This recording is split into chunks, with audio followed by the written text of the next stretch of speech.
Welcome back to the channel, guys. Welcome to another video. Today I thought we'll go ahead and have a little bit of a casual sort of video, but more on a more reflection basis. What I mean by that is I need to be entirely honest. I've been living with a vibration on this car for a good part of 6 months and it is driving me crazy and I cannot handle it anymore. So this is going to be the whole entire video. So you can just sit around, take a chill with me. I'm going to be sorting out a whole range of things, and this is what I mean. So first things first, I need to jack up the engine and take it off the subframe to reset the subframe itself. When I'm cruising at around 1000 to 1500 RPM, whether it's on low idle or whether I'm just taking off from somewhere, the whole car is vibrating and is irritating me. That's one. Second, I redid engine mounts and everything and transmission mounts off camera, so I need to see if that is done properly myself, as well as want to address the small other things while I'm underneath the car, to make sure all bolts and everything are all tightened up whatever you can, because remember, this car is like almost 18 years old. I got this car just recently, it turned 8 years, so I want to go through it and do everything myself and bring you guys along so you guys can see. If I'm mentioning any parts or anything, will all be linked in the video description, but workshop manuals and everything, you can check it out by the video description via e-manuals online. You can use my code Preshaan22 at checkout if you want to get a workshop manual. But I'm going to be referencing the workshop manual throughout the entire video for various things, which I will leave linked in the video description for you guys to have a look. I have a range of tools I'm going to be using. This video is going to probably test my mechanical knowledge and physical mechanical knowledge for a whole bunch of things. So I hope you guys stick around with me and let's get started with this video. The first thing what we're going to do is we're going to prep to have the engine raised. So that means having all the engine covers removed, the cowl carving removed, and as well as the intake box. We don't have to strip anything. There's a hook point right in the front of here, which you guys will see. The engine brace will go over the engine and hook up to the hook, and then you can jack it up. So just pick it up enough. So once we're underneath the car, we don't have to worry about bringing the car up and down for nothing, when we can just get everything prepped right there. So now that we got the engine covers, the cowl covers and everything all the way out, we're going to hook the engine up by this bracket here, and the entire brace will sit across from both fenders. I'll just hook up over here. I just want to get it to take tension, just so when I do end up dropping the subframe, this engine is not going anywhere. So now that we got the engine stand in place, now it's about time to just take the crane or the hook, push it through and tighten it up. That'll bring tension up onto the engine so we can pick it up.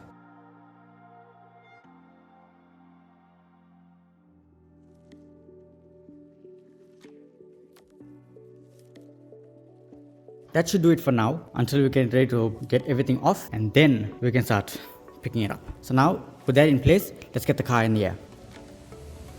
Starting off by removing all of the undercovers, which mean the main engine undercover, transmission undercover, because we're going to be going through everything that I can, wherever I can under here.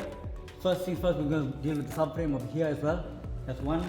The transmission cover has to come out. Also, while I'm at it, I can see where there's an oil leak coming from somewhere. I think it's from the tappet cover, gasket or something, but that will be it in another video. But the main thing, I want to see where and why this engine is rattling so badly when I'm driving, so then we can get that part taken care of. The tappet cover will be another video separately.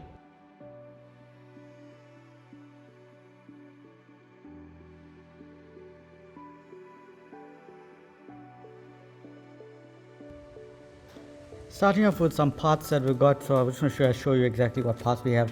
We have a whole set of bell housing bolts, which is the gearbox mounting bolts to the block.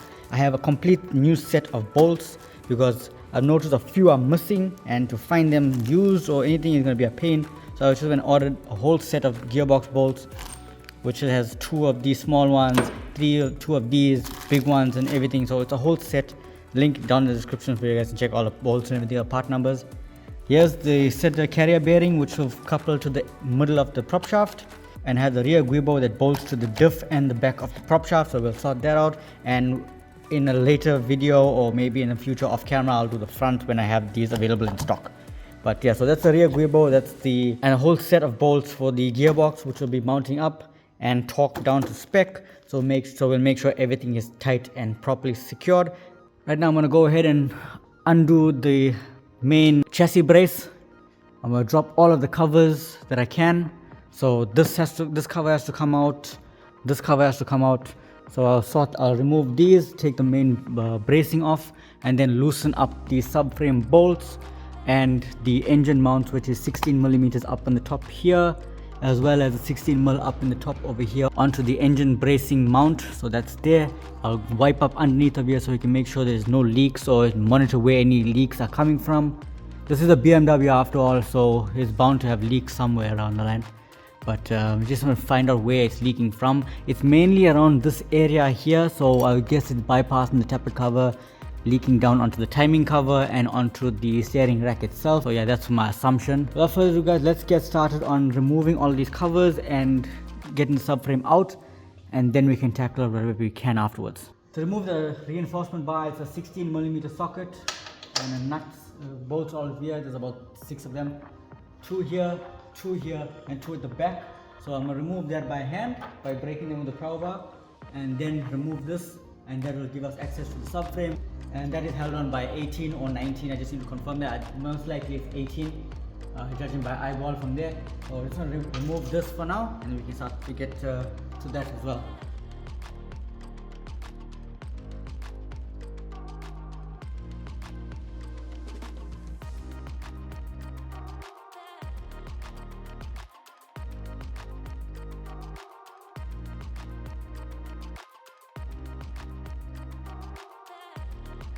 Now that we got that part taken care of, that part is out.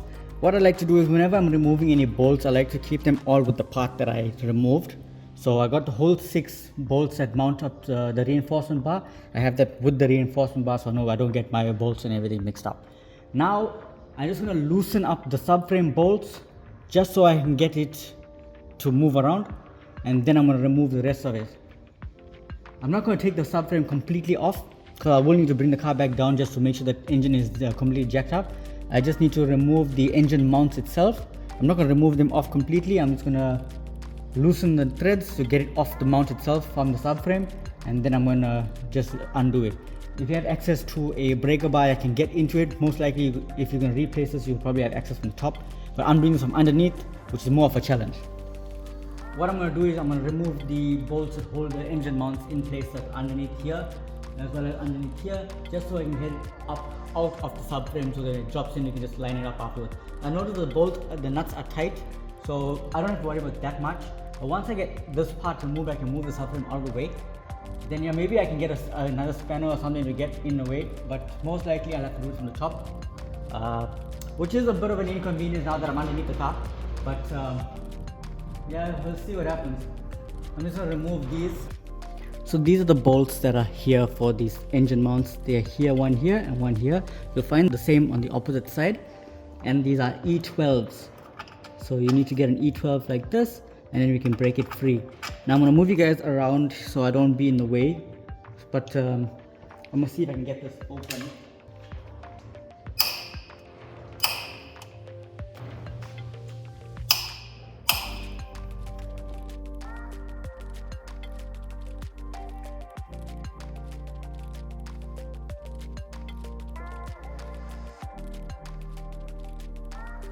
Okay, so now that we got the main parts taken care of, most of all the bolts are done, especially because of the engine mounts. The bolts are loose here, the engine mount bolts are loose here.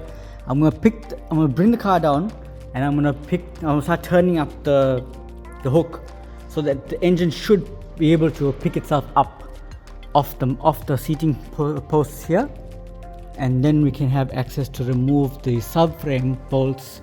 Or not remove them completely, I just want to release them to a point where it comes down, and then I'm going to lubricate the mounts where it locks in, and then I'm going to retighten them all together so I can see from where the engine may be rattling from. Now when I pick the engine up, the whole mount is going to come up, and that's to be expected. So let's do that now.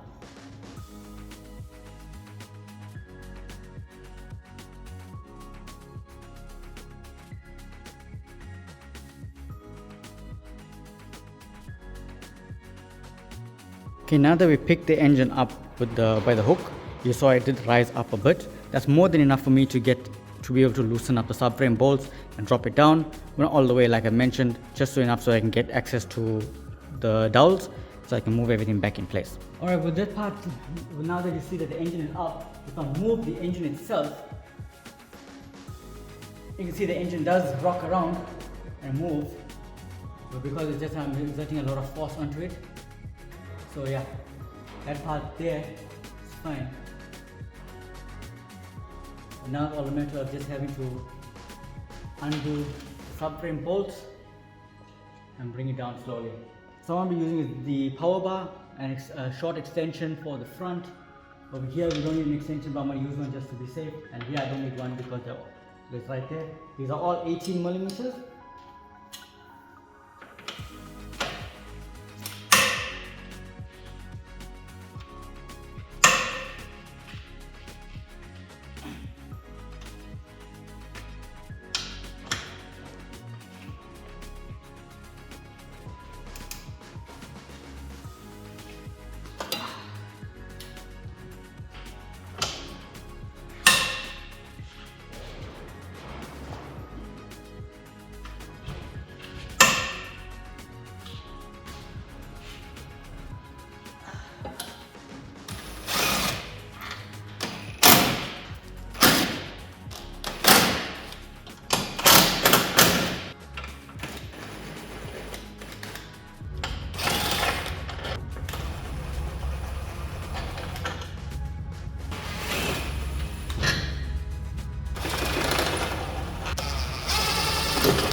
Now from what I can see is when the subframe dropped down, everything twisted.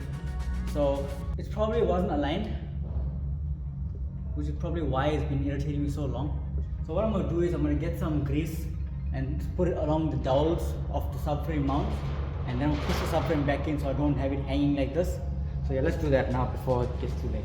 In theory, what the grease will do is that it will act as a lubricant and it'll act as a damper for the subframe itself, even though it's direct metal to metal. Now I don't know if you guys can see this, but the bolt for the subframe fits up here, so it's right here, and then the bolt itself goes through and through. So what I'm going to do is I'm going to put some grease right here and along the other side as well, that fits into the main part of the chassis, onto the chassis leg, so that will hold the subframe back in place, and I can tighten it up. I can just snug it up a little bit just so the subframe doesn't move. So yeah, let's do that.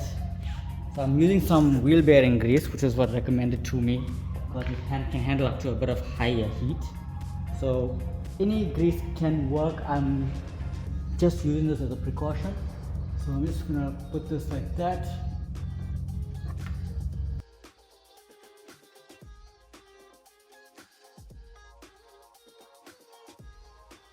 So with that part taken care of, it's time to put the subframe back into place.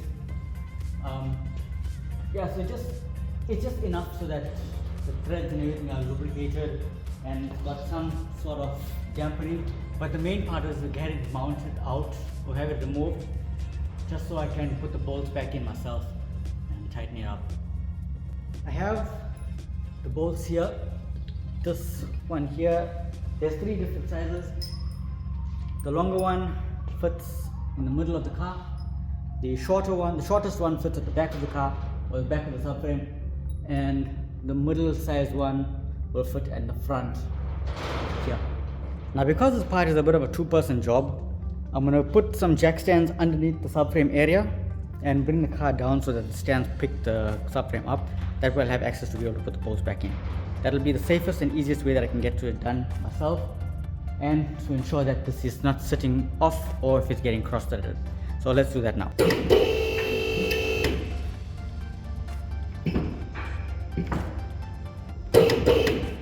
What I might need to do is use a pry bar or something and get it to line up. If not, then I think I can get it to take thread like so. Nah, I need to bring it a bit more. So let's see if I can line it up while I'm on the ground. Okay, so change of plans was what? I had to put a jack onto the subframe, pick it up, so once it's slotted into the dowel on the top, like so, I can take some thread with the bolt and snug it up, not actually snug it up, but get it to take thread so that I can move the jack around, and I can do the other side, so get the front in place, because I have the rear one which is still in place over there somewhere.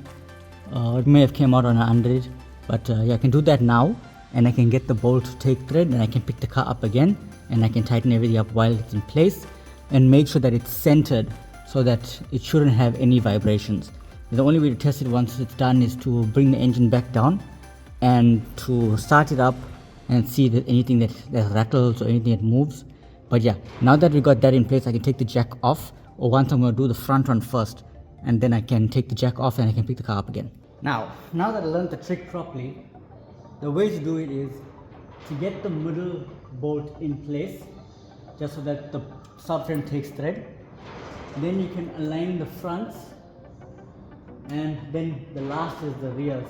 So what I'm going to do now is, just to be 100% sure, I'm going to loosen up the bolt just so it not comes off, move it around just to make sure it doesn't rattle around and everything, and then I'm going to tighten it up. Torque specs will be linked in the video corner over here whilst I'm busy with this. But yeah, so okay, that's loose,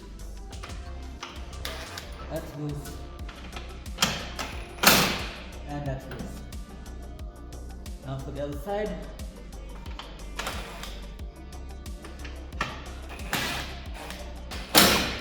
We're going to start off with the front bolts. We're going to tighten these up. I'm going to get the torque wrench. We're going to tighten these up to a proper spec, which I'll show you guys now. The front bolts, which is number 1 in the diagram, number 2 is the center, and number 3 is the rear. So number 1 is 108 Newton meters. If you have an M3, they are smaller, but there's 56 Newton meters, and then it's 90 degrees. But for these ones, it's 108 Newton meters basic. And then the rear, the center and the rear, it's 56 Newton meters plus 90 degrees angle. We're using the lower speed on the gun, just so that the bolts goes in. I don't put too much strain on the torque wrench.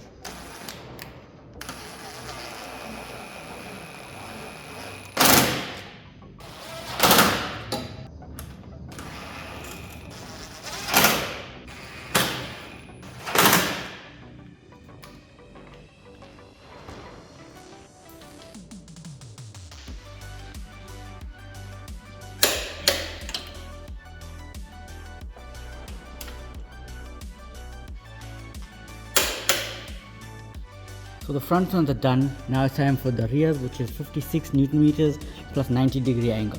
So that's 56 for the left hand side. Now for the right hand side, the car. 56 there. Same with the back.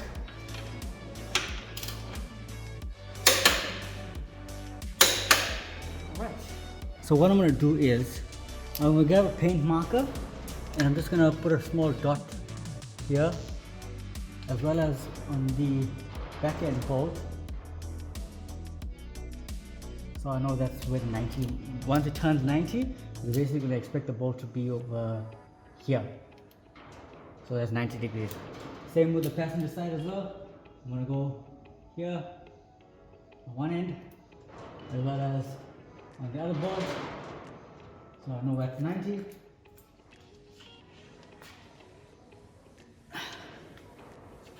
A little bit more.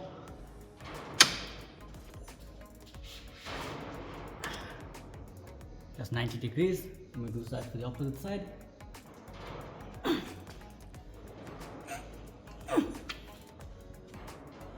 Slightly a little bit more.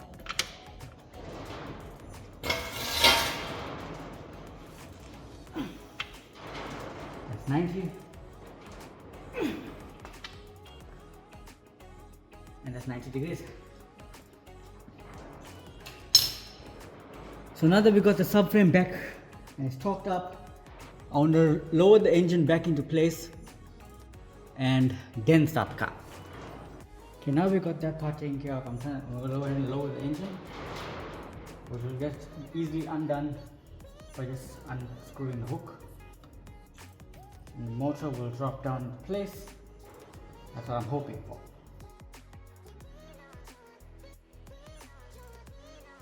There should be enough slack just to be enough. Now we pick the car back up and see if everything lined up before we start bolting things back in.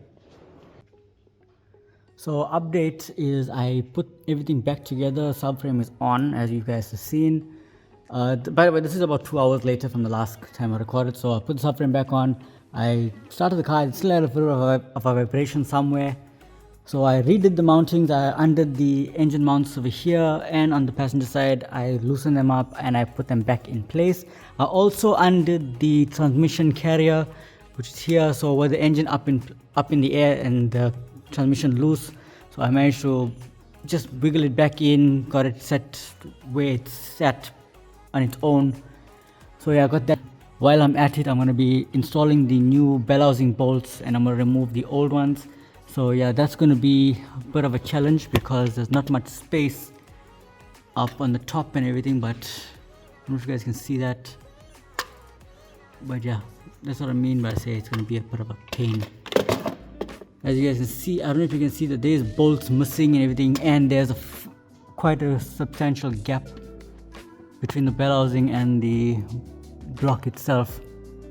So yeah, let's get into let's sort this out and hopefully fixes the issue. Well, one of them actually. But yeah, so I'm just gonna put you guys on a time lapse, or I'm gonna switch cameras or something and we'll take it from there. Okay, so final update for now. What I did was everything basically. Like I mentioned earlier, that vibration was coming and going, so it came back after we did the engine mounts and everything again. So what I did was I released all the bolts in the transmission mounting. I checked all the bolts. Like I mentioned earlier, there was like about 5 or somewhat bell housing bolts that was not there. So lucky I ordered everything from BMW, like I mentioned, and I put everything on. Right now I can say that starting up it sounds better. When you put it into drive and you put it into neutral, you give it a slight rev, it seems fine. There's no vibration on while the car is still in the air. So only way to tell now is once we put the car on load. So once we get the car down, everything is still lying all over the place. So I'm still gonna come back tomorrow. This is like basically, it's about 7 o'clock in the evening right now. So yeah, I'm gonna go now and I'm gonna go and close up wherever I can now. I'm gonna leave most of the car as it is like this. So yeah, so that part is taken care of. I'm just gonna leave that as there. So I'm just gonna close up now and I'll be back tomorrow, so which will be in a couple of seconds for you guys, but it'll be the next day for me. So I'm happy to say that what we did so far, all is working. Right, I've rambled on for too long now. I am cramping up. I need to go and get something to eat, and we'll pick this up in a few seconds. So the next morning, day 2, we're gonna figure out what else needs to be done. But I decided overnight I'm not going to do the prop shaft, damper rubber and the carry bearing right now. I think I'm going to leave that for another video. That way I don't rush anything. So round about now I'm just going to go and close everything up and put everything back to the way it's supposed to be, and then take the car for a drive and we'll carry on from there. So now just to pick the car up, put the heat shields back on, close everything back up wherever we can, and let's get the car done.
So that's it for this video, guys. Thank you so much for watching. Thank you so much for supporting me. If you enjoyed this video, please give it a thumbs up and like the video. Share your comments down below and subscribe to the channel if you're new.